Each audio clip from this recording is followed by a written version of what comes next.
Assalamualaikum once again and again I am John Magelna and I am here again in this video to discuss the 1973 Constitution which we call Authoritarianism Constitution.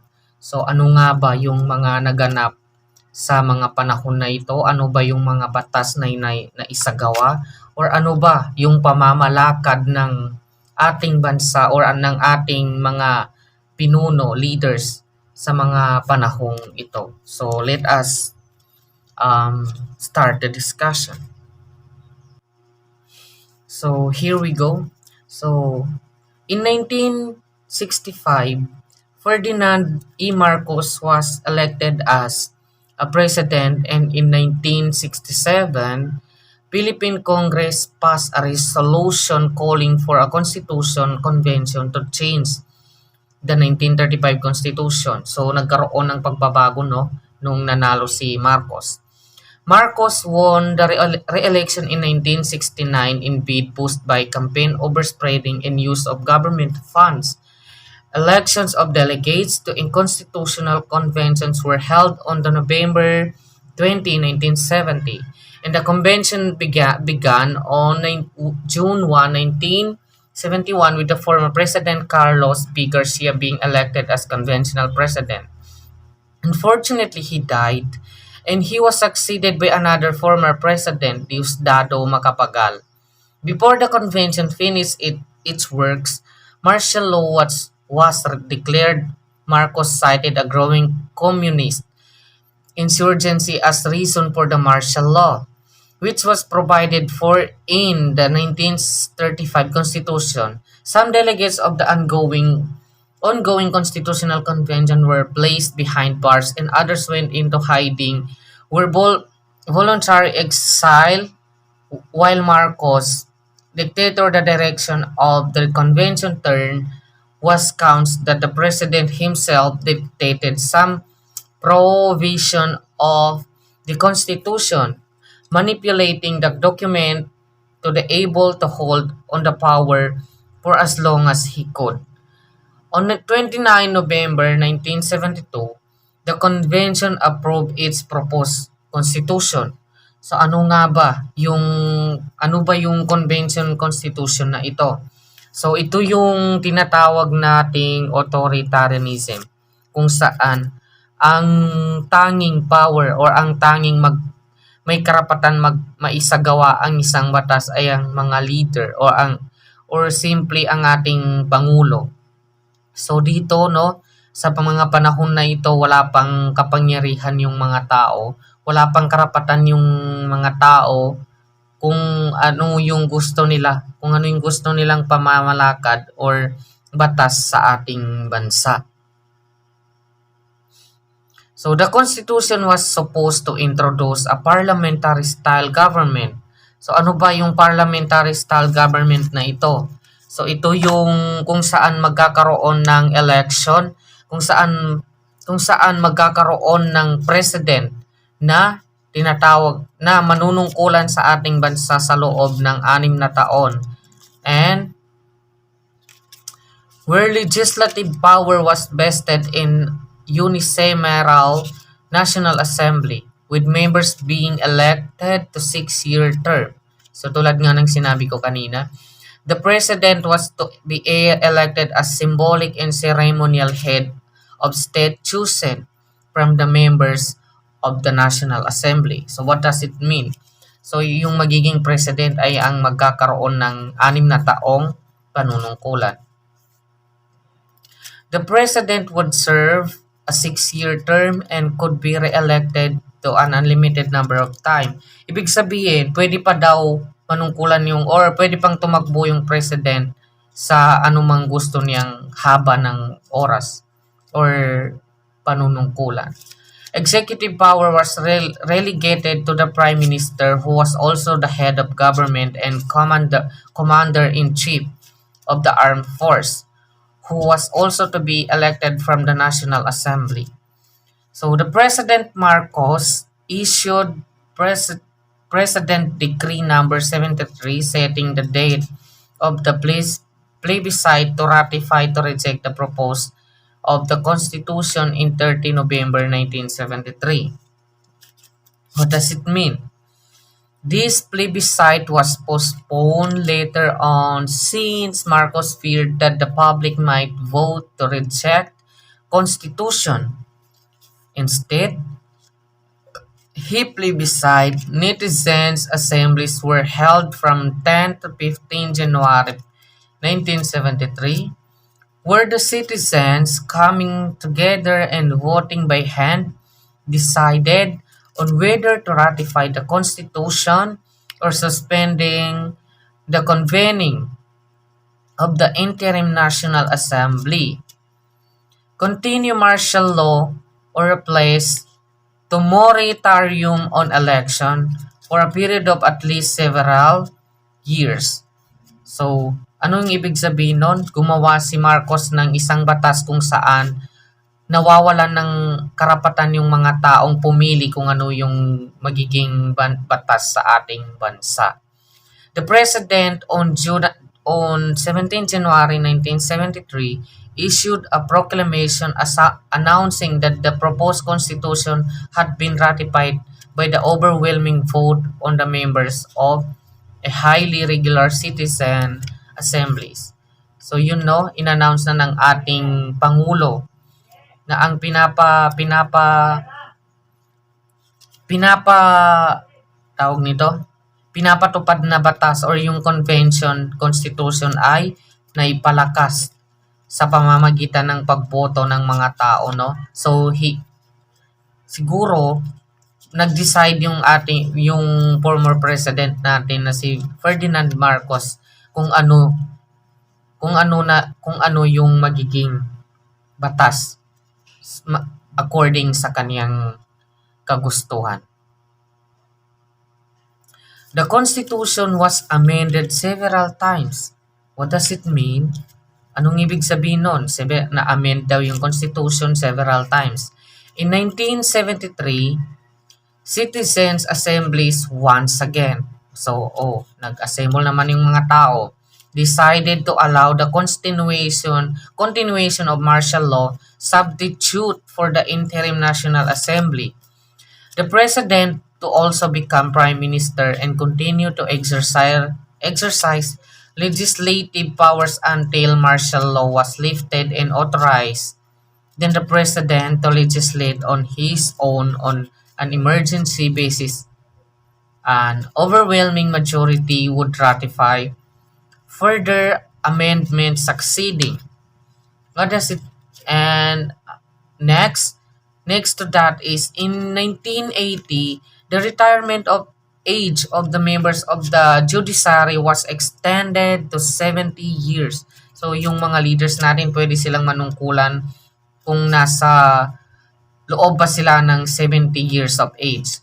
In 1981, the parliamentary system was formally modified to French style semi-presidential system where executive power was restored to the president, who was once again to be directly elected. Executive committee was to be created composed of the prime minister and 14 others. So, somehow that served the president cabinet and some electoral reforms were instituted in 1984. The executive committee was abolished and the position of the vice president was restored after all the amendments introduced. So, in the 1973, constitutions was merely a way for president to keep executive power abolished, the Senate and by any means never acted as a parliament system. Instead, the function as an authorization presidential system with all the real concentrated in the hands of the president. So, with the backing of the Constitution, the situation in the Philippines in 1980s had been very turbulent. As Marcos amassed power, discontent has also been bargoing. What does it mean? So, nung nagkaroon na ng power yung former president natin na si Marcos, so doon na rin nagkaroon ng pag-abuso sa ating mga tao or sa mga ating mga kanununuan, no? Yung mga naka-experience sa panahon ni Marcos. The tide turned swiftly when in August 1983, Benigno Aquino Jr., opposition leader and regarded as the most credible and alternative to the president. So may nagkaroon ng uh, ito yung nagkaroon ng tinatawag natin na competition, no, na nasapawan ni Benigno Aquino Jr. yung galing ng ating pangulo. So then the most incredible alternative to president was assassinated while under military. So pinatay nila itong si Benigno, no? Was assassinated while under military, escorted immediately after his return from exile in the United States. So unfortunately, namatay yung si Benigno Aquino, pinapatay ni Marcos. These events caused the coming together of the non-violent opposition against the Marcos authorization regime. So dito na, no, tulad ng sinabi ko kanina, doon nagkaroon ng alitan ba between Marcos and Aquino. Marcos was then forced to hold snap election a year early, and said elections were marred by the widespread fraud. Marcos declared himself winner despite international condemnation and nationwide protest. A small group of military rebels attempts to the stage coup but failed. However, this triggered what came to be known as the EDSA People Power Revolution on 1986. So dito na nagkaroon ng tinatawag nating EDSA People Power Revolution, kung saan nagprotesta yung mga tao, kung saan dito nagkakaroon ng power yung mga tao para mag-protest, para ipaglaban yung mga gusto nilang isabatas sa bansa, no? Then dito rin nangyayari yung sinasabi nating democracy. So what is democracy? So ito yung kung saan mas nasusunod yung majority na desisyon ng mga tao. As people from all walks of life spilled onto the street under the pressure from the United States of America, who used to support Marcos and his martial law, the Marcos family fell into exile. His opponent in the snap election, Benigno Aquino's junior widow, Corazon Aquino, was installed as a president on the 26 February 1986. So yun nung napabagsak na si Marcos, so si Corazon Aquino yung pumalit as installed or na yung elected as president on the 26 February 1986. So that is the authoritarian constitution. Yun yung mga nangyari sa kapanahunan ni Marcos. So the next topic here is the constitution after martial law, and this is where the Corazon Aquino govern our country. So let us welcome the next reporter, and wassalam.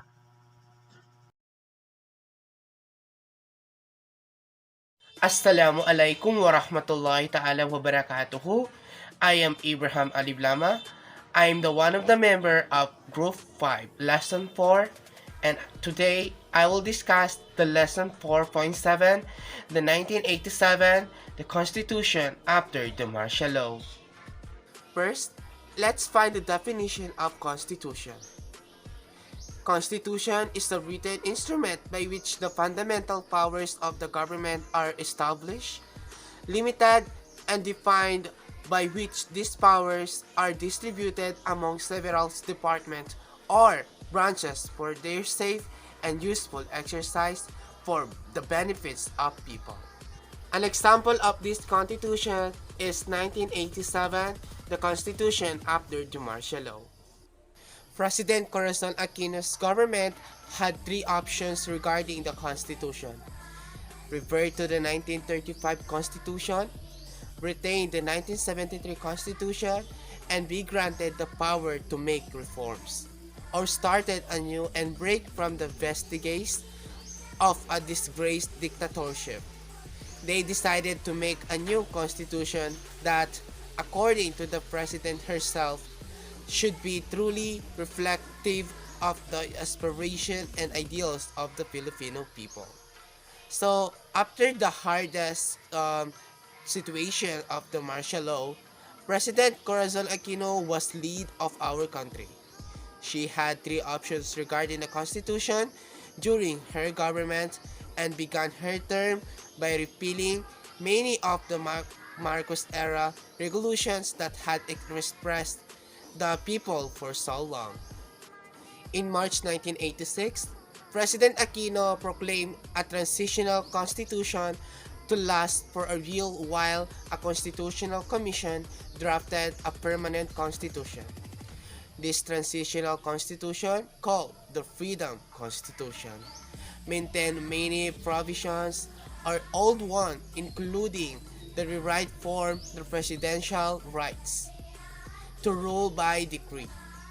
Um, in March 1986, she issued a, an, an unilateral proclamation establishing a provisional constitution. This constitution gave the president broad power and great authority. In 1986, a constitutional convention was created, composed of 48 members, appointed by the president from varied backgrounds and representations. The convention drew up a permanent constitution, largely restoring the setup abolished by Marcos in 1972. By with new ways to keep the president in check, a reaction to the experience of Marcos' rule. The new constitution was officially adopted on February 2, 1987. The constitution began with a preamble and 18 self-contained articles. It established the Philippines as a democratic republican state where sovereignty resides in the people and all government authority emanates from them. It allocates governmental power among the executive, legislative, and judicial branches of the government. The 1987 Constitution established a representative democracy with the power divided among three separate and independent branches of government: the executive, the legislative, and the judicial. The executive branch is headed by the president and his cabinet, whose the appoints. The president is the head of the states and the chief executive, but his power is limited by significant checks from the order to equal branches of the government, especially during times of emergency. Um, this is put in place to safeguard the country of the experiences of martial law despotism during the presidency of Marcos. In cases of national emergency, the president may still declare martial law, but not longer than a period of 60 days. Congress, through a majority vote, can revoke this decision or extend it for period that they determine. The Supreme Court also reviewed the declaration of martial law and decide if there were sufficient justifying facts for the act. The president and the vice president are elected large by the direct vote, serving a single 6-year term. The executive president implement or approves law. The legislative power resides in a Congress divided into two houses, the Senate and the House of Representatives. The 24 senators are elected at large by popular vote and can serve no more than two consecutive 6-year terms. In 1987, the Constitution created a party list system to provide the spaces for the participant of underrepresented community, sectors, or groups. Party list representatives may fill up not more than 20% of seats in the House. Aside from the exclusive powers of legislation, Congress also declared war through a two-thirds vote in both upper and lower houses.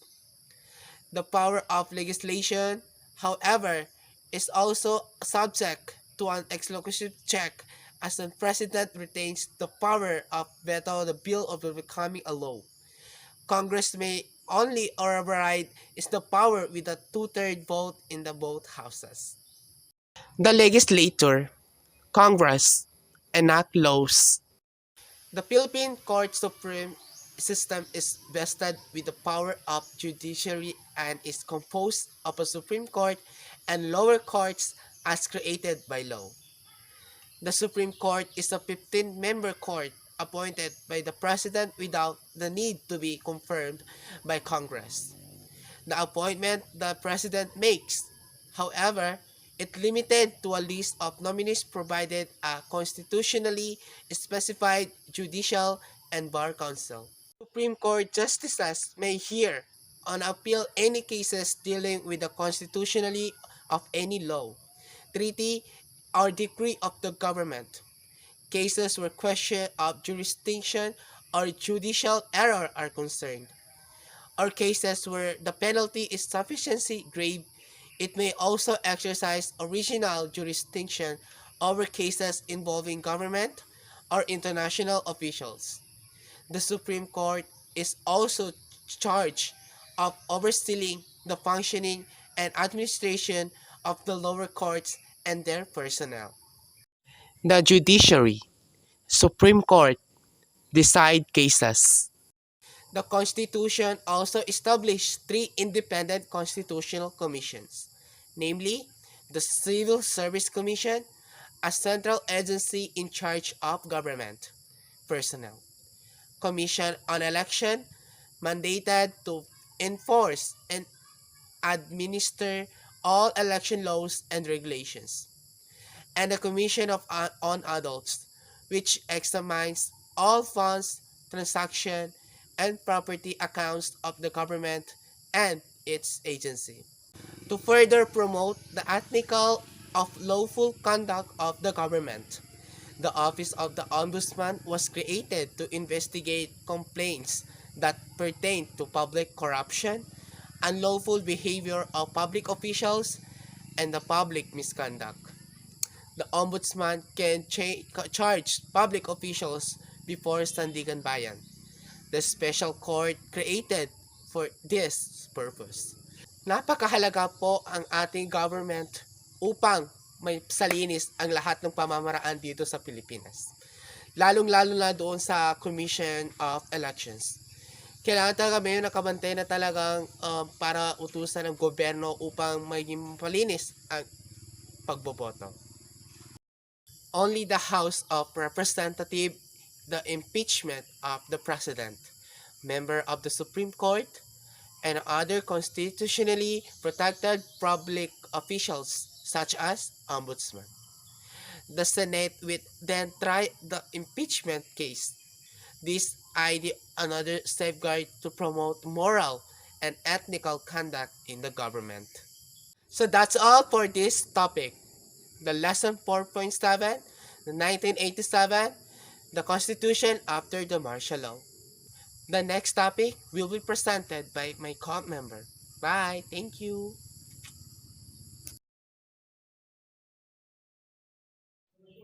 Good day, everyone. I am Abdulrazid Mahmoud. At this moment, I will discussing the 1987 Constitution. But before I discuss my topic, what is the 1987 Constitution first? The 1987 constitutions are really important in terms of making a law. It is because all laws passed will have to articulate and comply with the requirements and principles set in the Constitution. Let's proceed to our main topic, which is the attempts to amend of change the 1987 Constitution. The 1987 constitutions provided for three methods by which the constitutions can be amended, or requiring ratifications by a majority vote in a national referendum. These methods were Constituents Assembly, Constitutional Convention, and the People's Initiative. The Constituent Assembly is a body of assembled for the purpose of drafting or revising a constitution. The Convention is a formal meeting for the purpose of creating or revising a constitution. And the People's Initiative are amendments to the constitutions may be proposed by the people upon petition. Using this mode, there will be efforts to amend or change the 1987 Constitution, starting with the presidency of Fidel B. Ramos, who succeeded Corazon Aquino.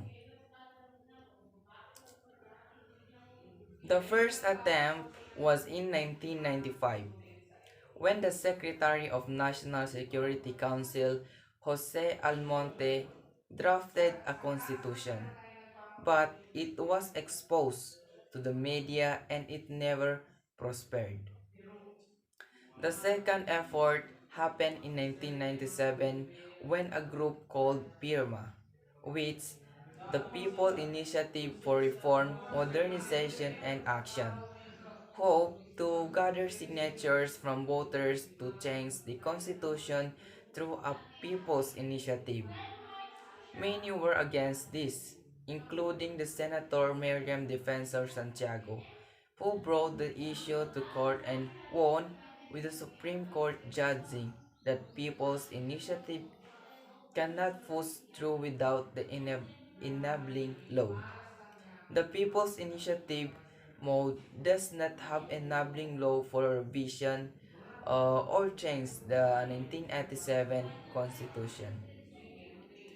The succeeding president, Joseph Ejercito Estrada, formed a study commission to investigate the issues surrounding charter change, focusing on the economic and judiciary provision of the Constitution. This effort was also blocked by different entities after President Estrada was replaced by another people power, was succeeded by his vice president Gloria Macapagal Arroyo.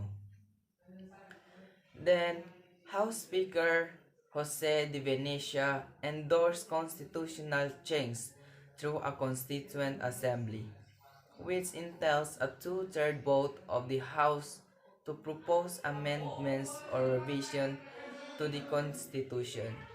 This initiative was also not successful since the term of President Arroyo was marred in controversy and scandal, including the possibility of Arroyo extending her terms as president with the Constitution that not allow. The administrative of the succeeding President Benigno Aquino III has no marked interest in character change, except those emanating from different members of Congress.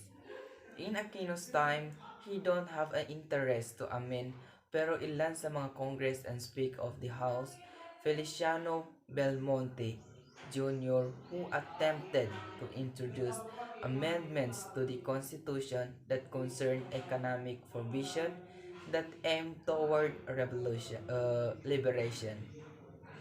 This effort did not see the light of the day. President Rodrigo Duterte won the 2016 presidential election in a campaign centering on law and order, proposing to reduce crime by killing tens of thousands of criminals. He also no advocate of federalism, a compound mode of government combining central of the federal government with regional government in a single political system. Federalism in the Philippines was supported by President Duterte in the 2016 presidential elections, saying that it will be evenly distribute wealth in the Philippines instead of concentrating in the Manila, the capital of the country.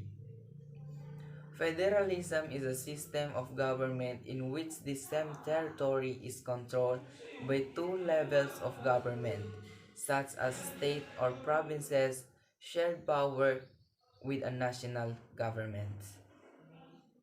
Thank you.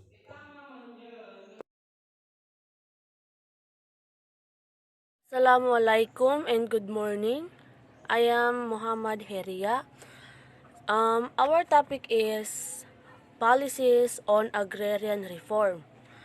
It means the agrarian reform means the redistribution of lands regardless of crops or fruits produced to farmers and regular farm workers who are landless irrespective of tenurial arrangement to include the totality of factors and support service designed to lift the economic status of the beneficiaries. Agrarian reform essentially the rectification of the whole system of agriculture and important aspect of the Philippine economy because nearly half of the population is employed in agricultural sector and most citizens live in rural areas. Agrarian reform centered on the relationship between production and the distribution of land among farmers. It is also focused on the political and economical class character of the relationship of production and distribution in farming and related enterprises and how this connect to the wider class structures. Through genuine and comprehensive agrarian reform, the Philippines would be able to gain from its agricultural sector who have been for the longest time suffering in poverty and discontent. In our attempt to understand the development of agrarian reform in the Philippines, we turn our attention to our country's history, especially our colonial past. We or where we could find the root of the agrarian whose the country has experienced up this very day. Thus, while the main objective of the agrarian reform program is the aggressive distribution of public land and the widespread use of voluntary sales and offers at the lower farm size levels, the distribution of the land to farmers holding with larger farm sizes has increased a situation that the program intended to. The Comprehensive Agrarian Reform Law of 1988 shall cover regardless of tenurial arrangement and commodity produce all public and private agricultural lands as provided in Proclamation number 131 and Executive um, Executive Order number 229, including the other lands of the public domain suitable for agriculture.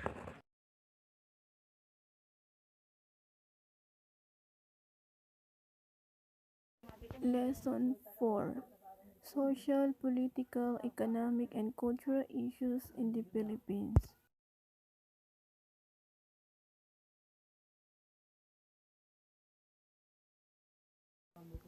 Learning objectives. At the end of the lesson, the student can analyze social, political, economic, and cultural issues in the Philippines using lens of history. Recognize that the problems of today are consequences of decisions and events that happened in the past. Understand several enduring issues in the Philippines society through history, and propose recommendation or solution to present day problems based on the understanding of the past and anticipation of the future through the study of history.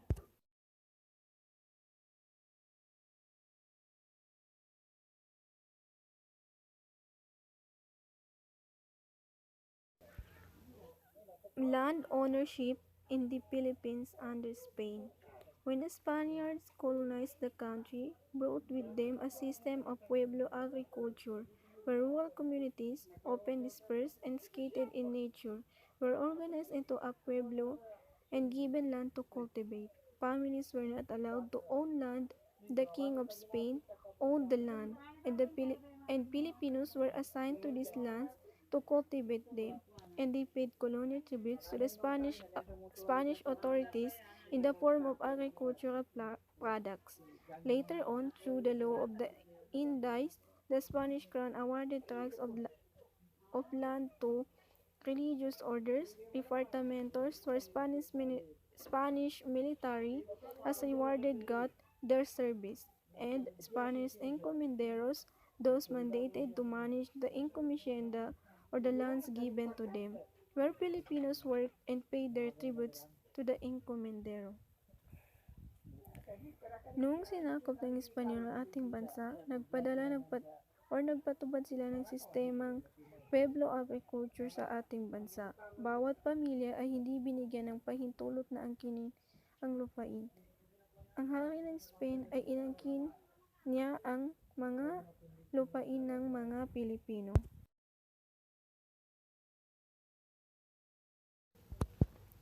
Filipinos were not given the right own land and only work in them so that they might have a share of the crops and pay tribute. The encomienda system was an unfair and abusive system as compras y bandalas became the norm for the Filipino farmers working the land. They were made to sell their products at a very low price or surrender their products to the encomenderos who resold these at a profit. Filipinos in the encomienda were also required to render services to their encomenderos that were unrelated to farming. From this encomienda system, the hacienda system developed in the beginning of the 19th century as the Spanish government implemented policies that would fast-track the entry of the colony in the capitalist world. The economy was tied to the world market as the Philippines became an exporter of raw materials and importer of goods. Agriculture exports were demanded, and the hacienda system was developed as a new form of ownership. In the 1860s, Spain enacted a law ordering landholders to register their land holdings, and only those who knew benefited from this. Ang mga Pilipino ay wala silang karapatan na angkinin ng lupa. Ang pwede lang nilang gawin ay magtrabaho sila para magkaroon sila ng hati. Ang sistemang encomienda ay hindi patas at mapang-abusong sistema.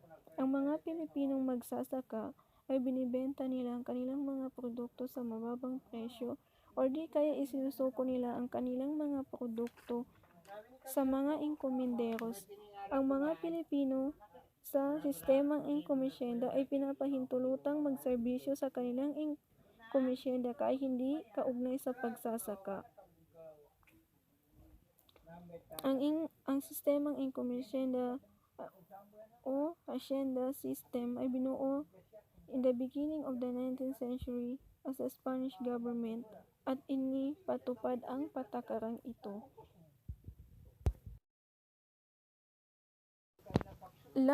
Lands were claimed and registered in the other people's name, and many peasant families who were assigned to the land in the earliest days of colonization were driven out or forced to come under the power of these people who claimed rights to the land because they held a title. This is the primary reason why revolts in the Philippines were often agrarian in nature. Before the colonization, Filipinos had communal ownership of land.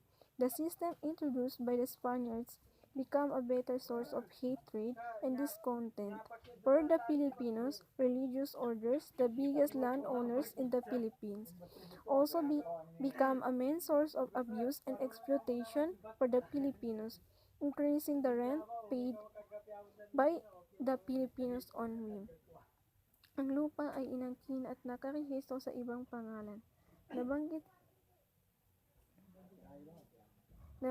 ko sa una, Filipinos were assigned to cultivate in the land they assigned. Pinasa sila ng mga taong mga may kaya sa lipunan at inangkin ang kanilang karapatan sa lupa dahil sila ay may title.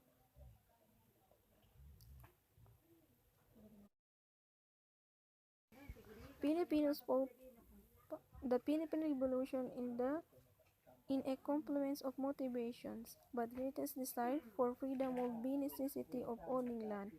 Upon the end of the Philippine Revolution, the revolutionary government would declare all rights statements, especially the confiscated prior lands, as a government property.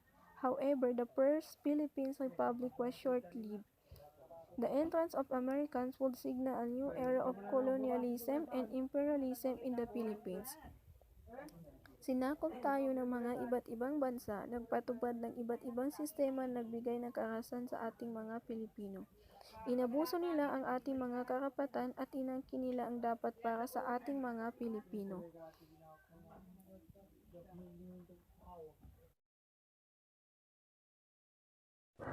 Bismillahirrahmanirrahim. Rabbi israh li sadri wa yassir li amri wahlul 'uqdatan min lisani yafqahu qawlihi. Wabad, Assalamualaikum warahmatullahi wabarakatuh. I am Pamia S. Kunakon from Group 5, and today we are going to discuss about the land ownership in the Philippines under the Americans. The Americans were aware that the main cause of social unrest in the Philippines was landlessness, and they attempted to end the deplorable condition of the tenant farmers by passing several land policies to increase the small landholders and distribute ownership to a bigger number of Filipinos tenancy and farmers. The Philippines Bill of 1902 provided regulation on the disposal of public lands. A private individuals may own 16 hectares of land, while corporate landholders may have 24 hectares. Americans were also given rights to own agricultural land in the country. Alam ng mga Amerikano sa mga oras sa kawalan ng lupa is pangunahing kaguluhan sa Pilipinas. At nang sa gayon ay inipatutupad nila ang isang patakarang lupa sa isang pagsisikap na maibsan ang sitwasyon sa mga payak na magsasaka. Land ownership did not improve during the American period. In fact, it even worse because there was no limit to size of landholding. People could possess, and accessibility of possession was limited to those who could afford to buy. register and acquire fixed property titles. Not all lands acquired by the Americans were given to landless peasant farmers. This early land reform program was also implemented without support mechanism if landlessness peasant farmer received land, nothing more. Many were forced to return to tenancy, and wealthy Filipino hacenderos Perkins forcefully took over lands from farmers who could not afford to pay their debts. The system introduced by the American enable or more lands to be placed under tenancy, which led the widespread peasant uprising such as the Colorum and Sakdal uprising in Luzon. Peasant and workers found refuge from the millenarian movements that gave them hope that change could still have true militancy. Sa panahon ng Amerikano, ang pagmamay-ari ng lupa ay hindi umunlad. Katunayan, lumala ito dahil walang limitasyon sa laki ng pagmamay-ari ng lupa na maaaring makuha ng mga tao. Hindi lahat ng lupa ay makukuha ng mga Amerikano ay binibigay nila sa mga walang magsasaka na magsasaka para sa layunin ng pang-agrikultura. Ang isang malaking bilang ng magsasaka ay pinilit na bumalik sa pag-upa at mayaman na Pilipino na lasindero. Pinilit na kumuha ng lupa mula sa magsasaka na hindi kayang magbayad ng kanilang utang. Ang mga pag-aalta sa mga magsasaka tulad ng Colorum at Sakdal sa pag-alta sa Luzon ay na-spark sa pamamagitan ng pagpapakilala sa mga Amerikano tenancy system. Ang mga manggagawa at magsasaka ay magkasamang nagtago sa paggawa ng millenarian na nagbigay sa kanila ng pag-asa. Nagpasibol pa rin ang pagbabago ng politika or nagpasibol pa rin sa pagbabago sa politika. The Sakdal or Sakdalista uprising was a peasant rebellion in central Luzon that lasted for 2 days. May 23, 1935, it was early crushed by the government force then, but this historical event tells of the social inequality brought about by issues in land ownership and tenancy in the country. Ang mga Sakdalista ay ang nakapaglaban sa kawalan ng katarungan, sistemang pampolitiko at para sa isang sistemang hustisya na nagmamalasakit sa mahihirap at inaapi at ngunit hindi nagtagal dahil sa kalupitan ng gobyerno. Ang makasaysayan ang kaganapan ay nagpakita ng hindi patas sa isang sistema ng hindi pagkakapantay-pantay sa lipunan at sa mga alituntunin or tuntunin sa pagmamay-ari ng lupa at pag-upa sa bansa. Kaya pinangungunahan ni Benigno Ramos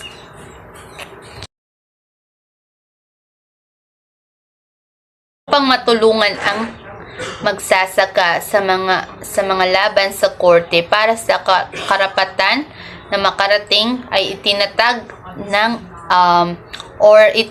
din sa kanyang administration, National Rice Court Corporation at ang Court of Industrial Relation upang husgahan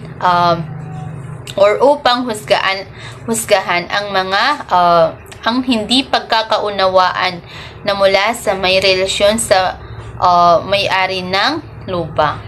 So,